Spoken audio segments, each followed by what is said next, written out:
And in all honesty, Lucy, I mean, you can't argue with that, can you? That was a tremendously dominant performance. Pontypridd defended wholeheartedly, but ultimately, yeah, that was just spectacular from Wrexham going forwards, wasn't it?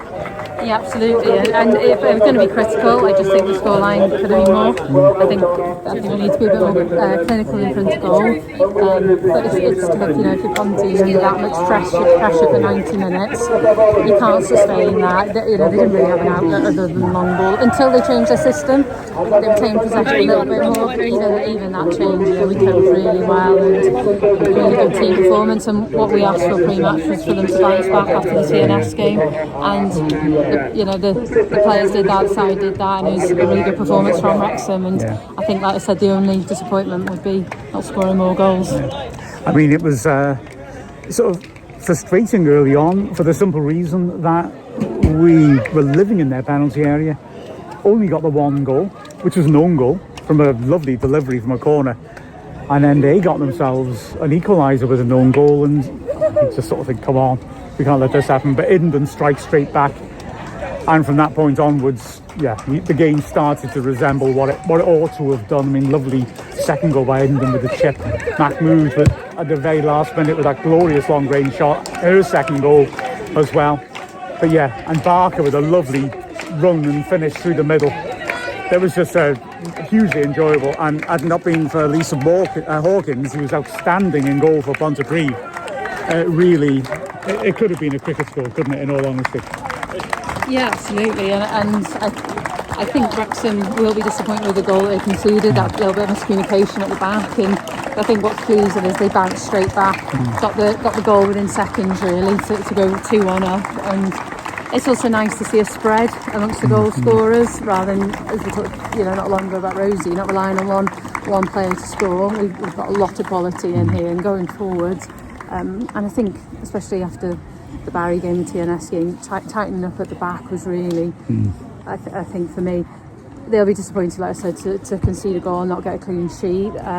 But I think, to be honest, we've talked about this in other games. I think most of our goals conceded this season have been our mistakes, but we have been, creating a lot going forwards, and like I said, really good result. Top quality, bench-based photo bombing. Good stuff. Careful, we'll pull you into the broadcast. But yeah, it's great to see. The goals we're conceding, like you say, are not good goals. I no way that anybody would disagree with that. Having said that, in a way, I'd rather that than there's a pattern which shows a weakness in the way that we set up. Do you know what I mean? Because if you were getting exploited because a player wasn't doing their job properly, or getting exploited because of our shape, like the men's team were earlier in the season when our rest defence shape was quite stretched and we were getting hit on the counter-attack far too easily, I'd be worried. But instead, individual mistakes have happened. They've not tended to be a pattern, and to me, you sort of think, okay, that's something that hopefully we can just iron out. It's quality of personnel, and you don't look at those players and think they're bad players. It's just a case of getting those out of our system almost.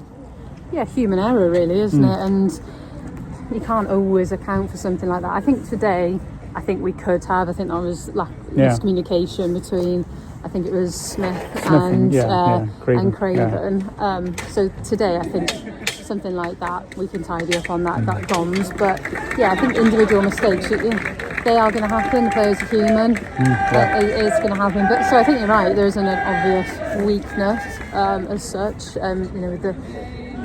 which is being exploited. So I think as well, when you consider, we said during commentary, they've only played 4 games together. Not been together too long. So I think it's an exciting squad, and I think there's so much more to come from this team. 100% correct. And as they're all in their huddle now, they all sound happy in there as well. Yeah, that goal as well. I mean, I think it's also partly born from the fact that they want to play football. And maybe that was a situation where, as a defender, you think, okay, let's stick this off the pitch and then talk about why we had to thump it for a throw-in. But I think instead, Smith wanted to play football, and we're committed to that. And if you keep doing that, you'll score more goals through it than you will concede through it. So I think understandable, I think, in a lot of ways. But having said that, like I said, going forwards, I mean, we were devastating. The only thing is we didn't get as many goals as we could have done. But the set-piece delivery, especially corners, Snape and Cara Jones, was terrifying, wasn't it? And the first goal comes from one of those, from an own goal. But it was just consistently good. It was, and we saw that against Barry, first goal from a corner that Bartle scored. So the balls into the box are really good. You know, it's really frustrating when you're watching and you think, oh, you're going to beat the first player there. So the balls are really good into the box, and you know, they'll be working on set pieces as well, won't they? Different. We saw, you know, mixing up some short corners as well, some to the edge of the box. So I think I give you Jenny Sugarman. You're really pleased with today, especially after the result last week and bouncing back. And you know, it's a long season, and like we've said before, it's good to have a competitive league as well. And you know, there were moments today for Ponty as well, where, especially in the first half, those two balls over the top that put us under pressure.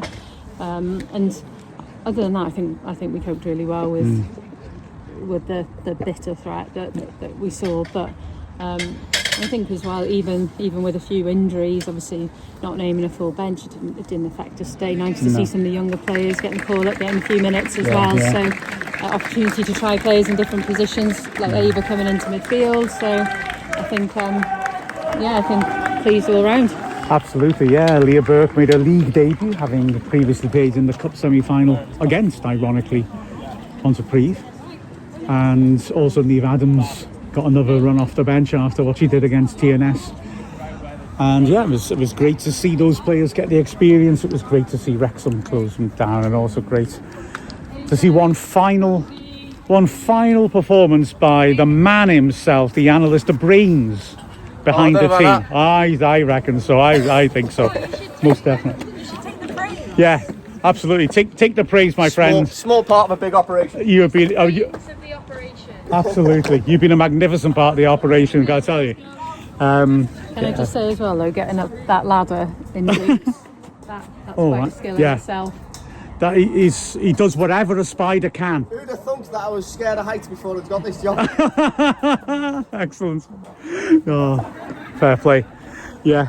Yes, his last game today, sadly, because he's done such a wonderful job as an analyst for the team. I've been lucky enough to share the gantry with him on a number of occasions, and I hear it firsthand just how important he is, and just how diligent he is too. He knows his stuff, and when he's wherever he goes next, if he goes to another club at some point, they're going to be very lucky to have him.